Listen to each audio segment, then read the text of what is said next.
Hello, my dear class 6 students. I hope you are doing well at your home. You might have a lot of questions about teachers.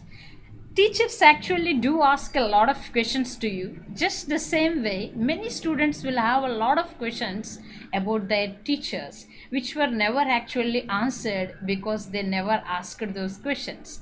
So, today we are going to learn a beautiful poem. In that, you're going to get answers to all your questions, or at least you'll get a suggestion in the poem to get answers to all those questions. Let's get started.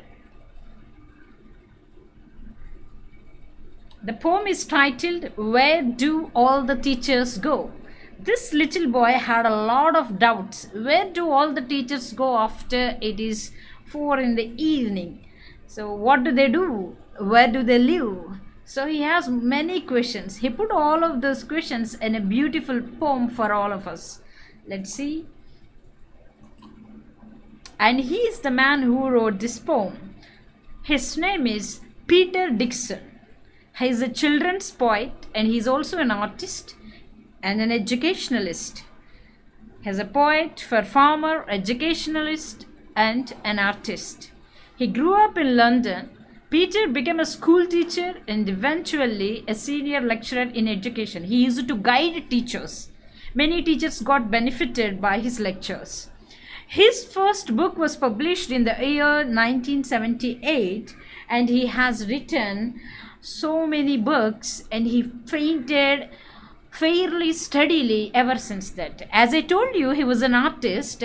He was interested in drawing pictures, right? His style as an artist is very strong.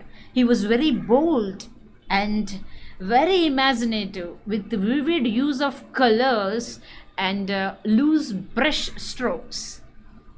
So that's what we learn about Peter Dickson, the man who had written this beautiful poem called Where Do All the Teachers Go? So this is the poem. It has got 6 different stanzas and it is written in very simple language. So let's get started. Where do all the teachers go when it's 4 o'clock? Do they live in houses? And do they wash their socks? Do they wear pajamas? And do they watch TV?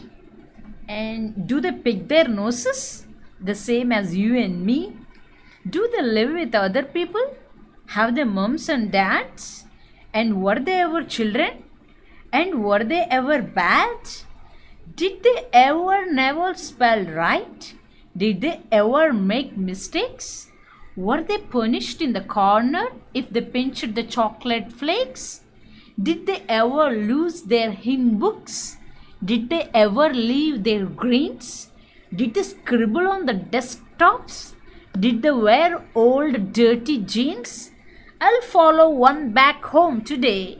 I'll find out what they do, then I'll put it in a poem that they can read to you. So this little boy has a lot of questions, it seems, about his teachers. What are his questions? When you look at the first stanza, you have 2 questions. Where do all the teachers go when it's 4 o'clock? So when the school ends, obviously, where do all the teachers go? That's the question the child had. Do they live in houses and do they wash their socks? He even got a doubt whether they live in houses or whether they wash their socks like everybody else. Do they wear pajamas? What do you mean by pajama? So you can see in this picture over here, pajamas are the dress that we wear at night, the dress that is comfortable to wear at night in bed. You can see over here. Yes. So do they wear pajamas after going home and do they watch TV just like you and me? We all watch TV after going home. Whether the teachers also watch TV?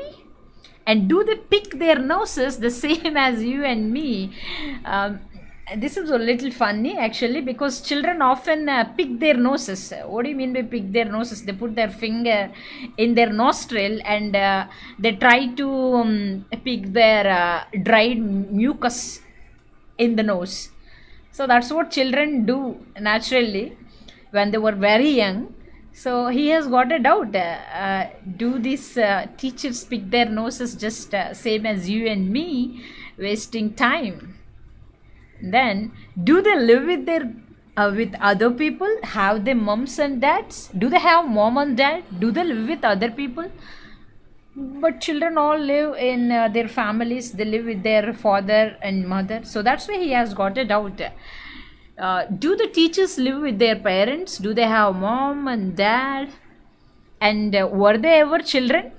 So did they grow up all of a sudden, or were they ever children? And were they ever bad? These teachers seem to be perfect in everything they do and everything they say. So that's why the child has got a doubt. Were they ever bad?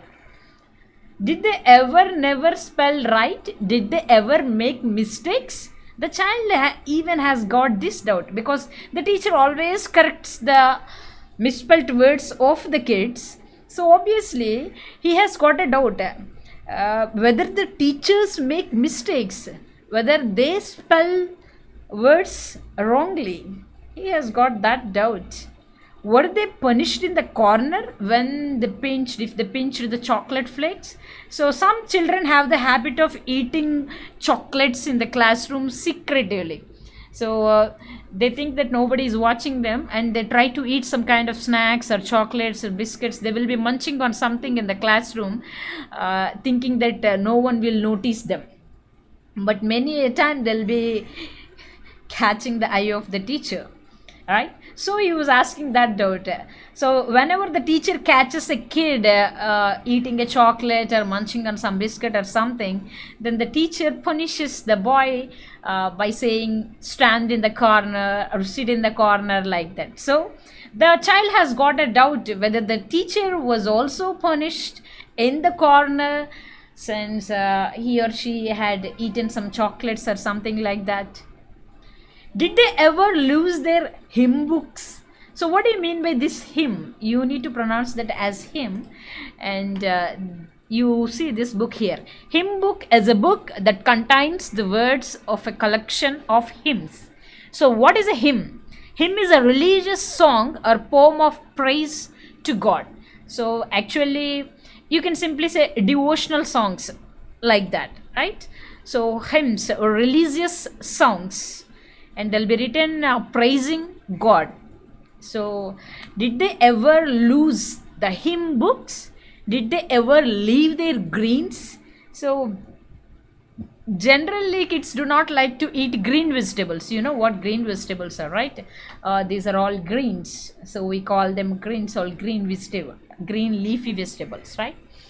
So since they do not like to eat them, they simply take them out of their lunchbox or breakfast, and they do not like to eat that greens. So he got a doubt whether the teachers also leave greens like that. Did they scribble on the desktops? Did they wear old dirty jeans? Did they scribble on the desktops? Many a time these kids sitting in the classroom, what do? They simply scribble on the desktops or sometimes on pages of the notebook. They simply sit and scribble, having to do nothing. What do you mean by scribble? Scribble means to write or draw something carelessly or hurriedly. So I hope many of you know what this is, because you might have done this scribbling many times in the classroom, right? So children generally scribble on the desktops, and then the next question that he has for his teacher: did they wear old dirty jeans? So this poem has been written by Peter Dixon. So you need to understand that. So here in our country, at least in South India, that is not a very contextual question, but still let us understand. Did they wear old dirty jeans? So do these teachers also wear old dirty jeans? That is the question that he has got. I'll follow one back home today.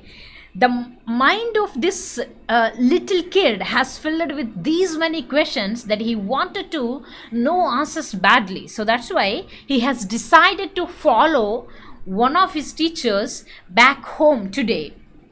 Then he will find out what they do after going home. Do they wash their socks, or do they live in houses? Do they wear pajamas, or do they watch TV, or do they pick noses, or do they live with their mom and dad, or do they ever make any mistakes, or do they scribble, or do they eat chocolate, or he wants to find answers to all these questions, and he has decided to follow one of his teachers back home today, and he will find out answers to all these questions, and then he's going to write a beautiful poem on what they do, answers of all these questions in a poem, so that they can read it to you, so that the teachers can read the same poem to you.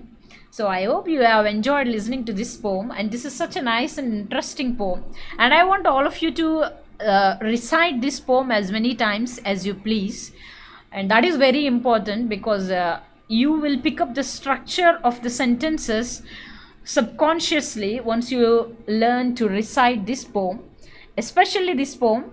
So that's why I want you to learn this poem by heart. So these are the various meanings that we come across in this beautiful poem. So that's all we have in this video, this beautiful poem. So take care all of you. Bye. Meet you in the next class.